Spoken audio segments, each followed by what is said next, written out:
मध्य प्रदेश के भोपाल में राज्य की आर्थिक अपराध शाखा यानी ईओडब्ल्यू की टीम ने चिकित्सा शिक्षा विभाग के क्लर्क के यहाँ छापा मारा। छापेमारी के दौरान टीम को जो मिला वो हैरान करने वाला था। क्लर्क के घर से 1 या 2 नहीं बल्कि 85 लाख रुपए कैश बरामद हुए। हीरो केसवानी चिकित्सा शिक्षा विभाग में क्लर्क के पद पर नौकरी करते हैं। छापेमारी के दौरान टीम ने घर में घुसकर एक एक चीज को खंगालना शुरू किया, जिसके बाद एक एक कर नोटों के बंडल सामने आने लगे। बंडलों को गिना गया तो घर में 85 लाख रुपए कैश मिला। चिकित्सा शिक्षा विभाग में उच्च श्रेणी लिपिक हैं मिस्टर हीरो केसवानी। उनके घर पर आय से अधिक संपत्ति की सूचना मिली थी, जिसको वेरिफिकेशन के बाद माननीय न्यायालय से सर्च वारंट लेकर के तलाशी ली गई है। इसके अलावा क्लर्क के घर से 4 करोड़ रुपए की प्रॉपर्टी के कागज भी मिले हैं। साथ ही लाखों रुपए की ज्वेलरी भी बरामद की गई है। क्लर्क के घर के बाहर 4 पहियों की 3 गाड़ियां भी मिली हैं। तो अभी तक की तलाशी में लगभग 85 लाख रुपए और करोड़ों की उनकी प्रॉपर्टी के दस्तावेज मिले हैं और बैंक अकाउंट की भी डिटेल मिली है। हीरो केसवानी ने अपनी नौकरी करीब 4,000 रुपए के वेतन से शुरू की थी और अब 7वें वेतन आयोग के लागू होने के बाद करीब 50,000 रुपए का वेतन उन्हें मिलता है।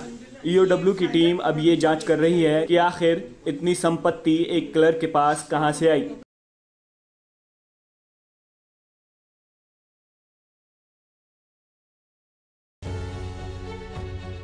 विमानों में खराबी और इमरजेंसी लैंडिंग को लेकर डीजीसीए सख्त है। वहीं इसको लेकर अब एक नई जानकारी सामने आई है। भारत में पिछले 2 साल में कुल 18 इमरजेंसी लैंडिंग हुई हैं। नागरिक उड्डयन मंत्रालय ने गुरुवार को लोकसभा में ये जानकारी दी। हाल ही में 2 जून को एक फ्लाइट की इमरजेंसी लैंडिंग हुई थी।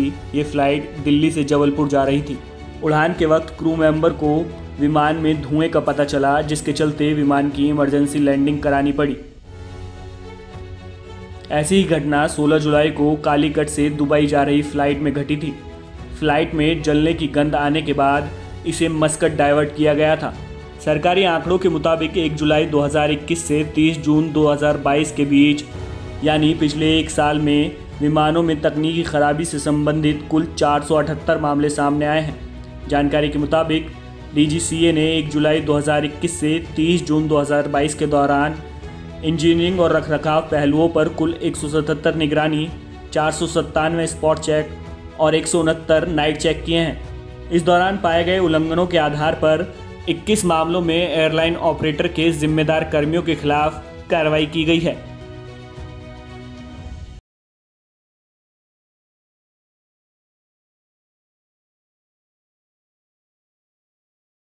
शिवसेना सांसद संजय राउत को पात्रा चौल घोटाले के मामले में राहत मिलती नजर नहीं आ रही। कोर्ट ने संजय राउत को 5 और दिन की ईडी की कस्टडी में भेजने का फैसला किया है। अब राउत को 8 अगस्त तक प्रवर्तन निदेशालय की कस्टडी में रहना होगा।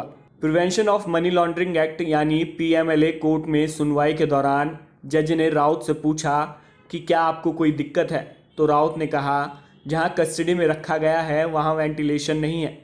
उन्होंने पंखे की मांग की, जिस दावे को खारिज करते हुए ईडी ने कोर्ट में कहा कि हमने उनको एसी में रखा है। संजय राउत झूठ बोल रहे हैं। दरअसल संजय राउत की हिरासत का समय खत्म हो गया था, जिसके बाद उन्हें ईडी की स्पेशल कोर्ट में पेश किया गया। ईडी ने राउत की हिरासत 10 अगस्त तक बढ़ाने की मांग की थी। ईडी ने कोर्ट में कहा, रेड में कुछ कागजात मिले हैं और मामले में अन्य आरोपियों की जांच के अलावा संबंधित मामलों की जांच करना चाहते हैं। दरअसल इससे पहले राउत को 1 अगस्त को ईडी की स्पेशल कोर्ट में पेश किया गया था। ईडी ने उनकी 8 दिनों की कस्टडी मांगी थी, लेकिन कोर्ट ने उन्हें 4 अगस्त तक हिरासत में भेजा था। गौरतलब है कि ईडी ने रविवार सुबह पांडुप में राउत के आवास पर छापा मारा था और संजय राउत को हिरासत में लेने से पहले करीब 10 घंटे तक पूछताछ की थी और आखिर में ईडी ने सोमवार की आधी रात को संजय राउत को गिरफ्तार कर लिया था।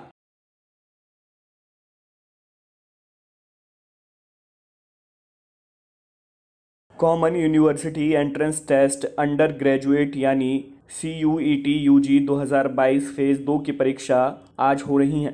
CUET प्रवेश परीक्षा 2 स्लॉट में आयोजित की जाएगी। उम्मीदवारों को परीक्षा शुरू होने से 2 घंटे पहले परीक्षा केंद्र पर रिपोर्ट करना होगा। स्लॉट 1 की परीक्षा सुबह 9 बजे से दोपहर 12:15 बजे तक हुई, जबकि CUET UG परीक्षा के दूसरे स्लॉट 2 की परीक्षा दोपहर 3 बजे से शाम 6:45 बजे तक होंगी। बता दें ये परीक्षा कंप्यूटर आधारित टेस्ट यानी CBT मोड में आयोजित की जाएंगी। उम्मीदवारों को ध्यान में रखना होगा कि जिन अभ्यर्थियों के पास वैध प्रवेश पत्र और अधिकृत फोटो पहचान पत्र नहीं है उसे केंद्र अधीक्षक द्वारा किसी भी परिस्थिति में परीक्षा देने की अनुमति नहीं दी जाएगी। बताते चलें कि पहले स्लॉट में लगभग 8,10,000 उम्मीदवार और दूसरे स्लॉट में लगभग 6,80,000 उम्मीदवारों के साथ करीब 14,90,000 उम्मीदवारों के लिए परीक्षा निर्धारित की गई हैं।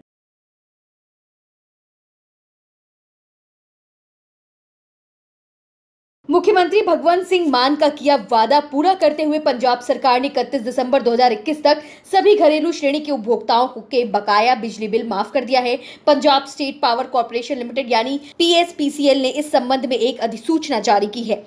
बिजली मंत्री हरभजन सिंह ने कहा कि जिन लोगों ने 30 जून 2022 तक अपने बकाया का भुगतान नहीं किया है उनके 31 दिसंबर 2021 तक के बकाया बिल माफ कर दिए गए हैं।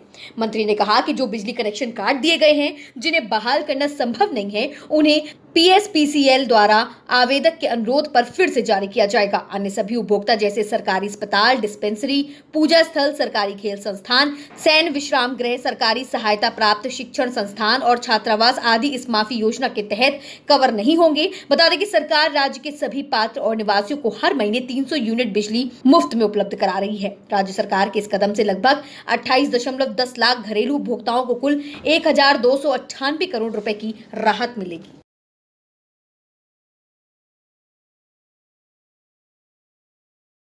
रिजर्व बैंक की मौद्रिक नीति समिति की अगस्त 2022 की बैठक खत्म हो गई है। बुधवार से चल रही 3 दिनों की बैठक के बाद रिजर्व बैंक के गवर्नर शक्तिकांत दास ने बताया कि इस बार रेपो रेट को 0.50% बढ़ाने का फैसला लिया गया। इसके साथ ही पिछले 4 महीने में रेपो रेट 1.40% बढ़ चुका है। रेपो रेट बढ़ने का असर अब होम लोन से लेकर पर्सनल लोन तक की EMI पर दिखेगा। पिछले 4 महीने में रेपो रेट 1.40% बढ़ चुका है। इससे पहले केंद्रीय बैंक ने मई 2022 की बैठक में रेपो रेट में 0.40% की बढ़ोतरी की थी। फिर जून में हुई MPC की बैठक में रेपो रेट को 0.50% बढ़ा दिया गया था। रेपो रेट में बढ़ोतरी की वजह से लोगों पर लोन की EMI का बोझ बढ़ जाएगा। होम लोन, ऑटो लोन की किस्तों में इजाफा होगा। अगर आपको होम लोन 7.50% की दर से मिला है तो अब यह दर बढ़कर 8% हो जाएगा। रिजर्व बैंक ने वित्त वर्ष 2023 के लिए देश की GDP के ग्रोथ का अनुमान 7.2% पर बरकरार रखा है। गवर्नर शक्तिकांत दास ने बताया कि मार्जिनल स्टैंडिंग फैसिलिटी यानी MSF और बैंक रेट्स को 5.15% से बढ़ाकर 5.65% किया गया है। रिजर्व बैंक के गवर्नर शक्तिकांत दास ने बताया कि दुनिया भर में महंगाई रिकॉर्ड स्तर पर है। भारत में महंगाई की ऊंची दरों का सामना करना पड़ रहा है। जून लगातार छठा ऐसा महीना रहा जब खुदरा महंगाई रिजर्व बैंक के अपर लिमिट से ज्यादा रही।